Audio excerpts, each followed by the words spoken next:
Hi everybody, I am R. Malini. This is your Malini, Simple Grammar YouTube channel. So, நம்ம சேனல்ல 10th ஸ்டாண்டர்டுக்கான unit 1ல supplementary 1 தான் பெண்டிங்ல இருக்கு.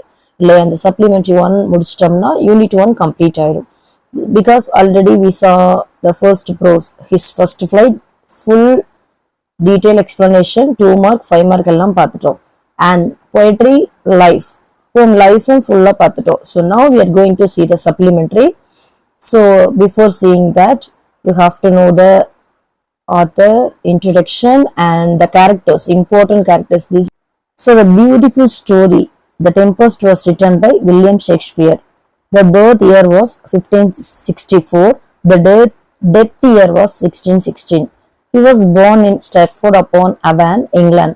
இங்கிலாந்துல இருக்கிற ஸ்டாட்ஃபோர்ட் அப்பான் அவன் அப்படிங்கிற இடத்துல தான் பிறந்தாங்க. And he was an English poet, playwright, and actor. ஆங்கில கவிஞர்னு சொல்லலாம், நாடக ஆசிரியர்னு சொல்லலாம், and he was an actor also. அவர் ஒரு நடிகரும் கூட. He is widely regarded as both the greatest writer in the English language and the world's preeminent dramatist.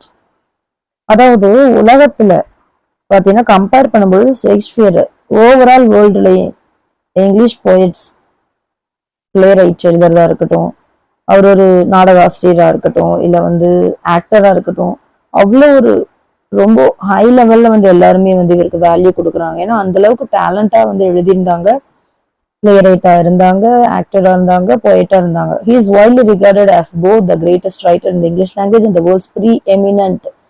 எல்லாராலுமே தெரியக்கூடிய ஒரு அளவுல பயங்கரமா ஃபேமஸான ஒரு ட்ராமட்டிஸ்ட் இருந்தாங்க, நாடக எழுத்தாளர்னு சொல்லலாம். His surviving body of work includes 37 place.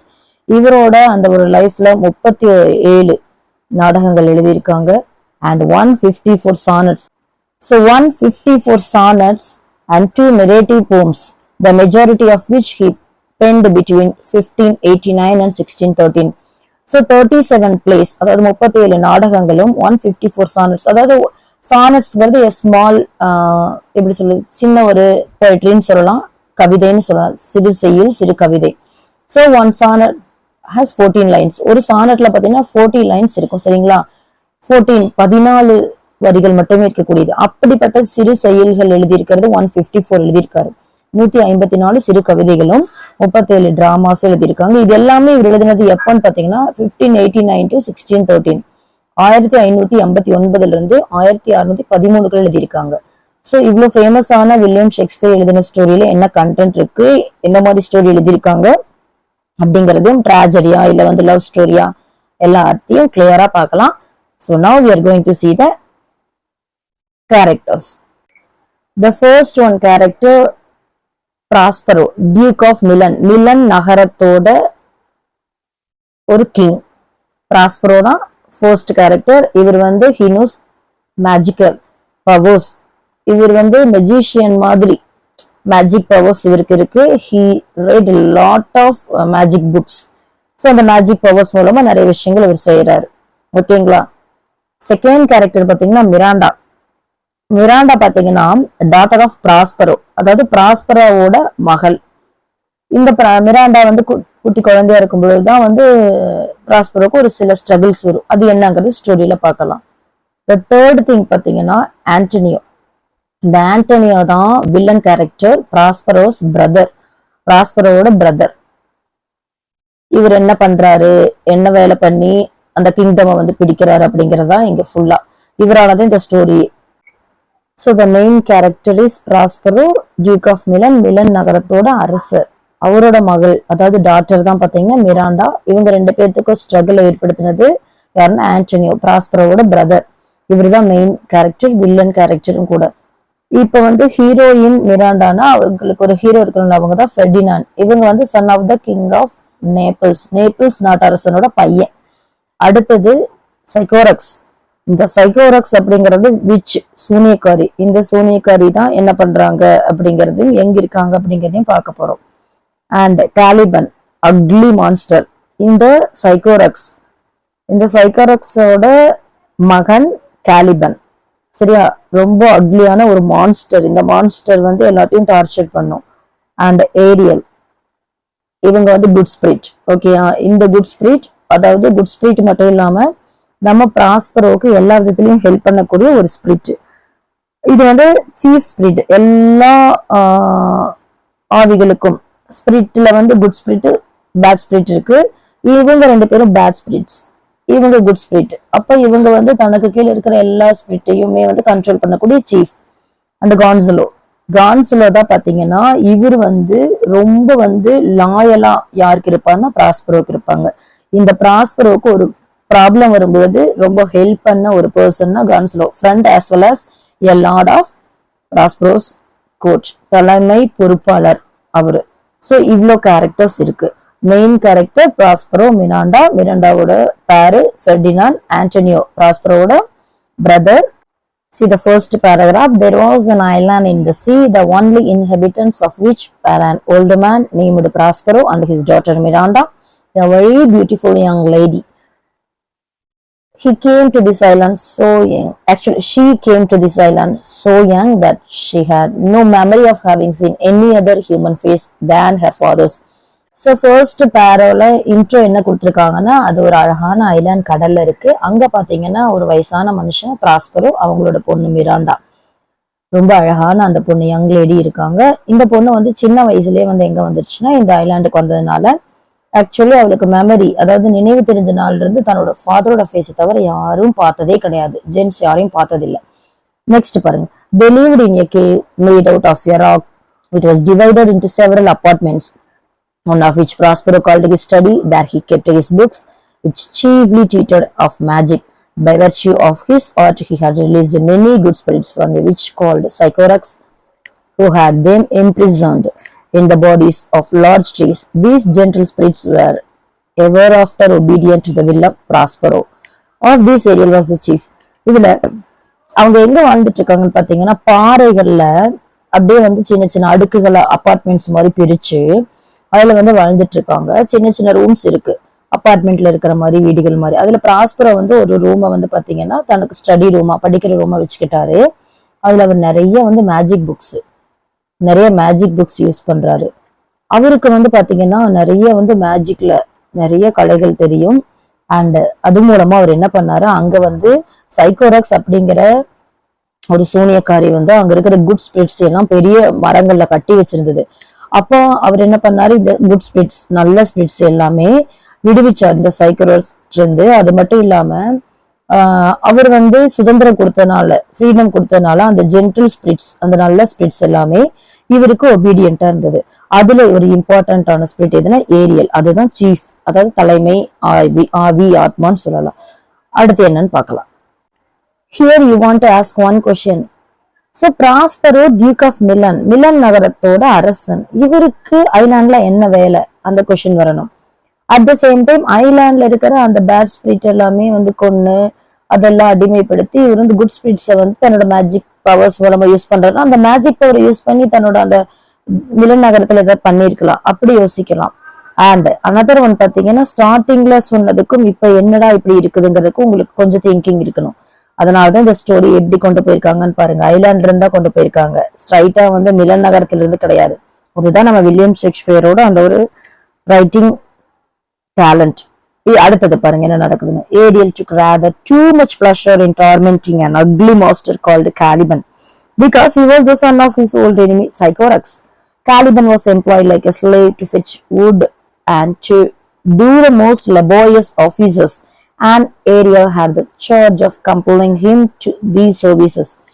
Ariel வந்து சீஃப்னு சொன்னேன் இல்லையா, இருக்கிற அந்த ஒரு ஸ்பிரிட்லயே அதுக்கு ரொம்ப சந்தோஷம். ஏன்னா இந்த அக்லி மான்ஸ்டர் கேலிபன் இருக்கான்ல, அவன் வந்து சைக்கோரக்ஸோட பையன்.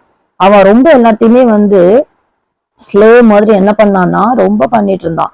அதனால ஏரியலுக்கு நம்மளோட ப்ராஸ்பரோ என்ன வேலை கொடுத்துட்டான்னா, இவரை நீ என்ன பண்ற, ஒரு அடிமை மாதிரி மரக்கட்டைகளை சுமந்துட்டு வர சொல்லு, ரொம்ப கஷ்டப்படுற வேலைகளை வேறெல்லாம் சுமந்துட்டு வர சொல்லு, தண்ணி கொண்டு வர சொல்லு, ஒரு அடிமை மாதிரி வேலை வாங்குன்னு சொன்னங்காட்டியும் ஏரியலுக்கு அந்த சார்ஜ் எடுத்தங்காட்டியும் ஓகே சூப்பர், நம்மள வந்து டார்ச்சர் பண்ணவங்கள நம்ம டார்ச்சர் பண்றோம். வில்லன் வில்லிகளை என்ன பண்ணுவாங்க, அவங்களுக்கு டைம் கிடைக்கும் போது வில்லன் வில்லிகளை வந்து காடு வந்து கரெக்டான நேரத்துல வந்து வச்சு செஞ்சிருவாங்க இல்லையா, அந்த மாதிரி இங்க வந்து ப்ராஸ்பரோ மூலமா ஏரியலுக்கு ஒரு சான்ஸ் கிடைச்சங்காட்டி அது ஹாப்பியா ஃபீல் பண்ணுது. இங்க வந்து பேட் ஸ்பிரிட் குட் ஸ்பிரிட் வந்து கஷ்டப்படுத்துது, அவ்வளவுதான். சரியா? எல்லா நேரம் கெட்டவங்க கடவுள் வந்து கை கொடுக்க மாட்டார், நல்லவங்களுக்கும் சம்டைம்ஸ் கொடுப்பார், அந்த மாதிரிதான். So with the help of these spirits, Prospero could command the winds and the waves of the sea. இந்த நல்ல ஸ்பிரிட்ஸ் மூலமா பிராஸ்பரோ என்ன பண்றாருன்னா, சடனா அலைகளை வந்து என்ன பண்ணுவாரு, கமாண்ட் பண்ணி அப்படியே stop பண்ணுவாராம். By his orders they raised a violent storm also. அவரோட ஆர்டர்ஸ் மூலமா பயங்கரமான புயலை ஏற்படுத்துவாராம். In the midst of which he showed his daughter a fine large ship which he told her was full of living beings like themselves. அந்த மாதிரி அவர் வந்து அந்த good spirit மூலமா அடிக்கடி இந்த கடல் அலைகளை கட்டுப்படுத்துறது எல்லாத்தையும் பண்ணிட்டு இருந்தார் இல்லையா. அந்த மாதிரி ஒரு முறை என்ன பண்றாருன்னா பெரிய வயலன்ஸ் ஸ்ட்ரோமே ஏற்படுத்திட்டாரு.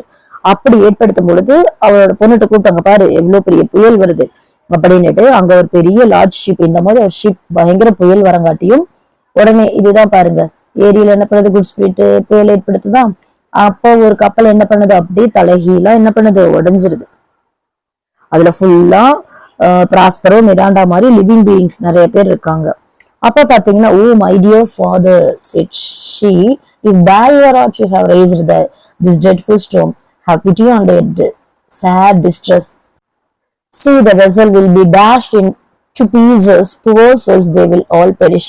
அப்ப அந்த பொண்ணு சொல்றா, அப்பா பாவம்பா, நீங்க உங்களோட மேஜிக் பவர்ஸ் மூலமா இந்த மாதிரி எல்லாம் நீங்க வந்து கப்பலை வந்து தலைகீழ புரட்டி போடும்பொழுது உள்ள இருக்கிற அந்த ஒரு ஹியூமன் பீயிங்ஸ் பாவம் இல்லையா, அவங்க கப்பல் துண்டு துண்டா உடையிற மாதிரி இருக்கு, அவங்களுக்கு தான் ஆயிடும் பாவம் அப்படிங்காட்டியும். அடுத்து நம்ம பிராஸ்பரோ என்ன சொல்றாருன்னா, be not so amazed doctor Miranda said Prospero.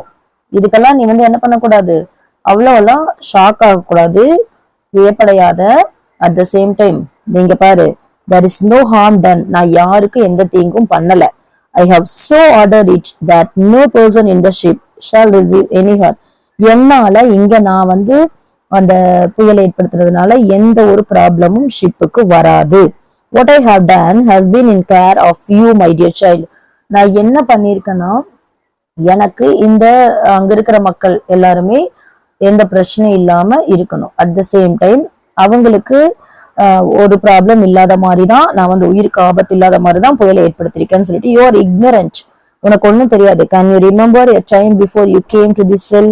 உனக்கு ஞாபகம் இருக்கா, நீ வந்து இந்த இடத்துல இங்க நீ வந்த பொழுது உனக்கு எத்தனை வயசுன்னு உனக்கு தெரியுமா? தெரியாது. ஐ திங்க் யூ cannot, உனக்கு ஒன்னும் தெரியாது. For you where not then 3 years of age. உனக்கு எத்தனை வயசுல இங்க வந்தேன்னு கூட ஞாபகம் இருக்காது. 3 வயசு இருக்கும்போது நீங்க வந்த. அப்ப ஆக்சுவலி 3 years கூட கம்ப்ளீட் ஆயிருக்காது, ஐ திங்க் சோ அப்படின்னு சொல்லிட்டு அப்பா வந்து தன்னோட பிளாஷ்பேக்கை கொஞ்சம் அந்த பொண்ணுகிட்ட சொல்றாங்க. 12 years ago, Miranda continued, Prospero, I was Duke of Milan and you were a princess and my only heir. I had a younger brother whose name was Antonio, to whom I trusted everything. Miranda, உனக்கு ஞாபகம் இருக்காது, 12 வருஷத்துக்கு முன்னாடி நான் வந்து Milan நகரத்தோட அரசரா இருந்தேன். அப்ப நீ வந்து இளவரசியா இருந்த, நீ தான் என்னோட ஒரே ஒரு வாரிசு. ஹேர்னா வாரிசு. ஐ ஹேட் எ யங்கர் பிரதர், எனக்கு ஒரு ஒரு தம்பி இருந்தான், அவனோட பேர் ஆண்டனியோ. நான் அவனை ரொம்ப ட்ரஸ்ட் பண்ணேன், ரொம்ப அவன் மேல வந்து நம்பிக்கை வச்சிருந்தேன். My brother Antonio, being thus in possession of my power, began to think himself the duke indeed. அவன் என்னோட இடத்துக்கு வரணும்னு ஆசைப்பட்டான். அதனால அவன் வந்து தன்னை வந்து நான் அவனுக்கு வந்து பவரும் கொடுத்திருந்தனால அதை யூஸ் பண்ணி அவன் ரொம்பவே வந்து நிறைய விஷயங்கள்ல வந்து இன்வால்வ் ஆனான். The opportunity I gave him of making himself popular among my subjects awakened in his bad nature a proud ambition to deprive me of my dukedom. Then he soon effected with the aid of the king of Naples. நல்லா பாத்துக்கோ, நான் அவனுக்கு கொடுத்த என்னோட தம்பிங்கிற அந்த ஒரு power மட்டும் இல்லாம, சரி நீ பாத்துக்கோ, நீயே எனக்கு ரெஸ்பான்சிபிலிட்டி, இந்த நாட்டுல என்ன பிரச்சனை இருந்தாலும் ரெஸ்பான்சிபிலிட்டி, எனக்கு எல்லாத்தையும் சொல்லணும்ட்டு அவனுக்கு ஒரு பவர் கொடுத்தேன். அந்த சார்ஜ் அவன் தப்பா யூஸ் பண்ணிக்கிட்டான். அப்படி தப்பா யூஸ் பண்ணிட்டு என்னோட எனிமி நாட்டு அரசர் கிங் ஆஃப் நேபிள்ஸ் அவரோட உதவி மூலமா என்ன பண்ணாருன்னா, a powerful prince was my enemy, the name of the enemy was the king of Naples. அவர் மூலமா அவர் கூட சேர்ந்துக்கிட்டு என்னோட தம்பி என்கிட்டயே என்ன பண்ண ஆரம்பிச்சான்னா, கன்னிங்கா மக்களுக்கு எதிராக என்ன வந்து கெட்டவன் சொல்லிட்டு ப்ரூஃப் பண்ணி கடைசியில பாத்தீங்கன்னா என்ன நாட்டு மக்கள்கிட்ட கெட்டவனை ப்ரூஃப் பண்ணது மட்டும் இல்லாம நாட்டை விட்டே வெளியில போகிற அளவுக்கு அவன் செஞ்சுட்டான். அப்படின்னு சொல்லிட்டு பேசிட்டு இருக்கும்போது wherefore said Miranda did they not that are destroyers. So அவ சொன்னா அப்ப அவங்க அந்த நேரத்துல நம்மள அழிக்கலையா கொல்லலையா அப்படின்னு சொல்லி கேட்கும்போது சோ உங்களோட இடம் வேணும், உங்களோட அந்த பவர் வேணும், டியூக் ஆகணும் அப்படின்னு உங்க தம்பி நினைச்சாரு, அப்ப நம்மள கொல்லலையா அப்படிங்காட்டியும் அப்ப மிராண்டா என்ன சொல்லுது, கொல்லலையா ஆச்சரியமா இருக்குன்னு கேட்டுட்டு இருக்கும்போது அவங்க அப்பா ஆன்சர் பண்றாரு, my child answer her father they டேட் did not so dear was the love that my people bore me. அதாவது மக்கள்கிட்ட என்னதான் என்னை பத்தி தப்பான ஒரு இன்டென்ஷன் அவன் சொன்னாலும் மக்கள் என் மேல அவ்வளவு அன்பு வச்சிருந்தாங்க, அதனால அவன் நம்ம 2 பேரையுமே கொல்றதுக்கு அவ்வளவு துணிவு இல்லை அவனுக்கு. Antonio carried us on a board, a ship, and when we were some leagues out at sea, he forced us into a small boat without either tackle, sail or mast. நல்லா பாத்துக்கோங்க, ஆண்டனி என்ன பண்றான், மக்கள் கிட்ட சொன்னாலும் மக்கள் நம்ப மாட்டேங்கிறாங்க. சோ நம்ம என்ன பண்ணிடலாம், நாடு கடத்திடலாம்னு சொல்லிட்டு ஒரு சின்ன ஓட்டையான ஷிப்ல அவன் இவங்க 2 பேரையும் ஃபோர்ஸ் பண்ணி ஏத்தி விட்டு என்ன ஐடியானா ஆக்சுவல் லீக் ஆகிற அந்த ஒரு ஷிப்ல தண்ணி உள்ள போயிடுச்சுன்னா கண்டிப்பா மூழ்கிடுவாங்க, மிகப்பெரிய அந்த ஒரு அலைகள் இவங்களை அப்படி இழுத்துட்டு போய் சாகடிச்சிருன்னு சொல்லிட்டு அந்த plan. Therefore he left us as he thought to perish. But a kind lord of my court, one Ranzolo, who loved me and had privately placed in the boat water, provisions, apparel and some books which I prize above my dukedom. அதாவது அவரோட ரொம்ப லாயலான ஒரு அரசவையில இருந்த ஒரு அமைச்சர் கான்சலோங்கிறவரு என்ன பண்ணாரு, பிரைவேட்டா தனியா அந்த ஒரு வில்லன் இவரோட பிரதர் ஆண்டனியோக்கு தெரியாம அழகா செப்பரேட் போட்டு தண்ணி சாப்பாடு அதுக்கப்புறம் பாத்தீங்கன்னா அவருக்கு ட்ரெஸ் இவரோட புக்ஸ் எல்லாம் வச்சு என்னென்ன தேவையோ அதெல்லாம் இருக்கிற மாதிரி அரேஞ்ச் பண்ணி நம்ம மிராண்டாக்கு கொடுத்து விட்டுறாரு. So my father said, Miranda, what a trouble must I have been to you then. அப்ப இந்த பொண்ணு கேக்குறா, ஐயோ அப்ப நானும் அந்த நேரத்துல உங்களுக்கு குட்டி குழந்தைன்னு சொன்னீங்க, 3 years கூட எனக்கு கம்ப்ளீட் ஆகலைன்னு உங்களுக்கு ரொம்ப சிரமமா இருந்திருப்பனே அப்படின்னு காட்டியும் அப்ப நம்ம பிராஸ்பரோ என்ன டைலாக் சொல்றாருன்னா, no my love said Prospero, you were a little angel did preserve me.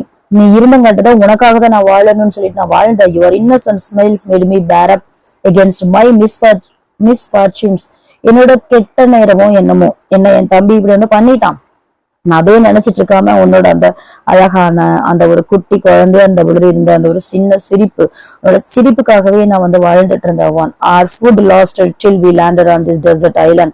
இந்த ஐலாண்டுக்கு நம்ம ரீச் பண்ணும் பொழுது ஃபுல்லா ஃபுட் எல்லாம் தீர்ந்து போச்சு. since when my chief delight has been in teaching you Miranda and well have you profited by my instructions. அதுக்கப்புறமா நான் இங்க சாப்பாடு தீர்ந்தங்காட்டியும் நான் என்ன பண்ண ஆரம்பிச்சேன்னா இந்த சைக்கோரக்ஸ் அந்த ஒரு சூனியக்காரிட்டு இருந்து விடுவிச்சதுனால அந்த சீஃப் குட் ஸ்பிரிட் எல்லாம் எனக்கு ஹெல்ப் பண்ண ஆரம்பிச்சுது. அதுக்கப்புறமா நான் என்னோட இன்ஸ்ட்ரக்ஷன்ஸ் கேட்டு நமக்கு ஹெல்ப் பண்ணுச்சு. ஸோ இந்த மாதிரி நம்மளை கஷ்டப்படுத்தின அந்த ஒரு பர்சன்ஸ் எல்லாம் தான் இங்க இந்த ஒரு ஷிப்ல வர்றாங்கன்னு சொல்லிட்டு நான் எதுக்காக இந்த ஒரு புயலை ஏற்படுத்தினேன் அப்படிங்கறதையும் அவர் சொல்லி முடிச்சு ஒரு பிளாஷ்பேக்கை கம்ப்ளீட் பண்ணிட்டார். ஸோ டியூக் ஆஃப் மிலனை ஏமாத்தின அந்த ஆண்டனியோ, அவங்களோட எனிமி கிங் ஆஃப் நேபிள்ஸ் அவரோட பையன் ஃபெர்டினாண்டு, அதுக்கப்புறம் பாத்தீங்கன்னா ஒரு சில மினிஸ்டர்ஸ் எல்லாமே அங்க டிராவல் பண்ணிட்டு வந்துட்டு இருந்தாங்க. எதுலைன்னா ஷிப்ல. அந்த ஷிப்பை தான் இவர் மிகப்பெரிய புயல் ஏற்படுத்தி கவித்து இந்த ஐலாண்டுக்குள்ள அவங்க எல்லாம் வர வச்சிருக்காரு. இதுதான் இது வரைக்கும் நம்ம பார்த்த story. Then what happen we will see in the next part. So part 1 ஃபுல்லா பாருங்க, then only you can understand about William Shakespeare. ஆத்தரை பத்தி சொல்லியிருக்கு, கேரக்டர் சொல்லியிருக்கு. ஃபுல் ஸ்டோரி கேட்டீங்கன்னா தான் சப்ளிமெண்ட்ரியில 8 மார்க் கொஸ்டின் டெவலப்பிங் ஹிண்ட்டுக்கு மார்க் எடுக்க முடியும். ஓகேங்களா? So that's all the today's class. Please see the full video without skipping.